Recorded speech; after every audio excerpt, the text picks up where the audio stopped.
Va a hacer una reseña el crítico más importante y te entran ínfulas de artista. Sé artista en tu tiempo libre. Es mi restaurante. ¿Me amenazas con despedirme? Te digo lo que pretendo hacer. Si no preparas mi menú. How are you, John? Barcelona? Yeah. I'm actually from Madrid. Okay. But I like Barcelona very much. Nice. And food-wise, Spain, I guess you've been to Spain. It's, I haven't been to Spain yet, but Spain is the chefs treat it like a culinary mecca, especially well, it's not around. I guess it's still kind of around El Bulli. It's a very Ferran Adrià is really well-renowned chef all over very the place. innovative, changed, but also the ingredients and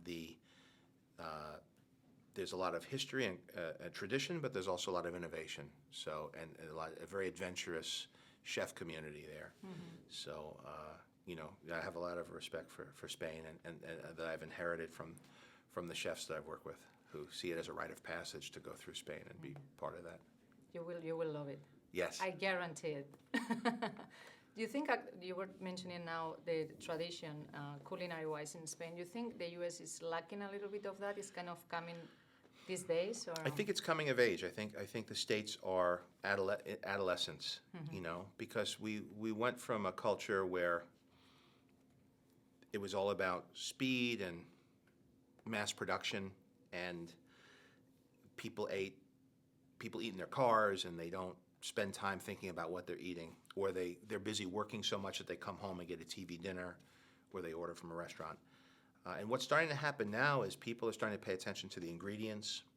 There are farmers markets, there are small businesses where people are growing heirloom ingredients, preserving grains, old grains, and trying to reconnect with each region. And what's nice, hopefully what the movie shows to people who aren't from here, is that each region has a tradition.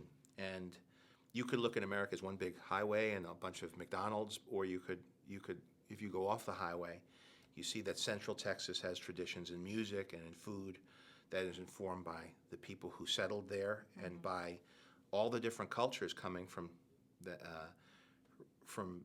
Mexico. So you have a lot of different flavors that are influenced by that. And Mexico, of course, is influenced by the indigenous culture, by Spain.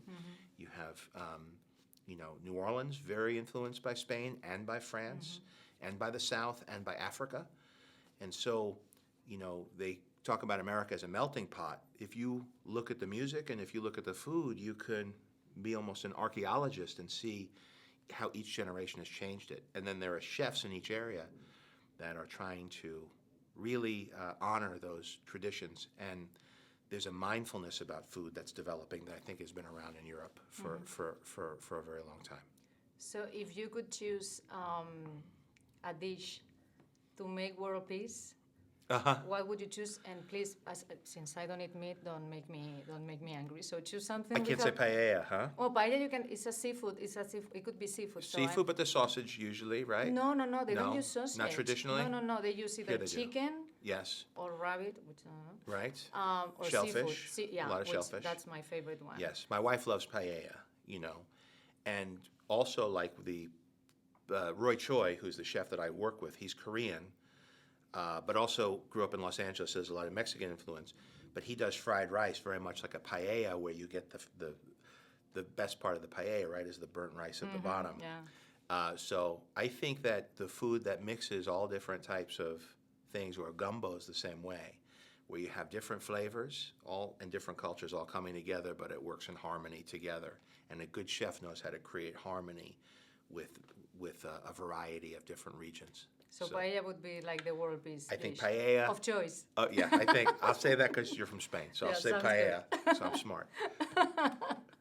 So where does this love for food comes from? It's something that you have always liked. Well, I've always liked to eat, so it's a good excuse to meet chefs and eat good food and travel across the country. And by meeting the chefs, it took it to another level, because I've been lucky because I've eaten with movie stars and I've eaten with royalty as part of my career as a filmmaker. But when you eat with a chef at another restaurant, you get treated in a way that I've never seen before. You don't even order. You just sit. It's like you're a guest at somebody's home. And when they ask you, what do you want? You say, I'm not even going to tell you. The chef, I want what the chef wants me to have. And next thing you know, plates are coming out in dishes and they sit with you. And I love when they take you in the kitchen and sit you at a table in the kitchen. I never forget. I didn't understand at first. I was like, food, at least when I make a movie, the movie lasts forever. A meal, it only lasts for a second. But I remember those meals now more than I remember the movies. Yeah. So it's very interesting how if you can have an experience, that experience wins out in your memory and changes you as a person.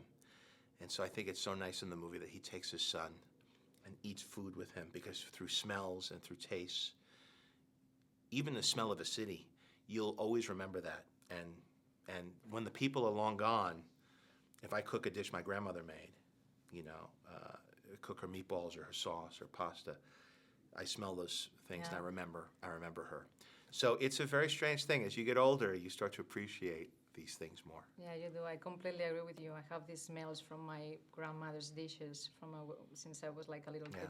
And if you could cook them yourselves, it's like you bring her back. Yeah, exactly. You remember all those things. Well, if you ever go to Spain, let me know. I'll tell you the best restaurants. I want to go. I want to go. Nice meeting you. Nice to meet you. Thank you so much. ¿Has probado alguna vez un anduin? No, ¿Es picante? ¿Te gusta el picante? no. No es tan picante, vamos. Gente de zona, una vez más.